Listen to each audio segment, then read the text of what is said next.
ઘેટાનું બચ્ચું વહેરા ઉપર પાણી પીવા ગયું.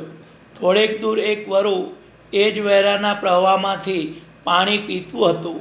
ઘેટાના બચ્ચાને જોઈ વરુની દાનત તેને હડપ કરી જવાની થઈ, પરંતુ કશા પણ બહાના સિવાય ઘેટાને ખાઈ જવાનું એ ઠીક લાગ્યું નહીં. એટલે મનમાં વિચાર ગોઠવીને વરુ બોલ્યું, કેમ લ્યા ઘેટા, ભાન છે કે નહીં? આ તારું એઠું પાણી હું પીવું કેમ? ઘેટું નમ્ર સ્વરે બોલ્યું, મોટાભાઈ, આપની ભૂલ થાય છે. ખરું જોતા તો પાણીનું વહેણ આપની બાજુથી મારી બાજુ છે, એટલે આપનું એઠું પાણી ઉલટું સેવકને ભાગે પીવાનું આવે છે.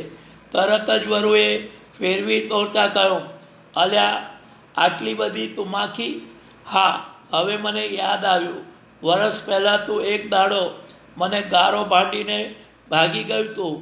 એ કે બીજું ઊભું રહે, તારી વલે કરું છું. ઘેટાએ બે કરતાં જવાબ આપ્યો, મોટાભાઈ, એમાંય આપની ભૂલ થાય છે. વરસ પહેલાં તો મારો જન્મ પણ થયો નહોતો. હજી તો મારી ઉંમર માળ 6 મહિનાની થઈ હશે.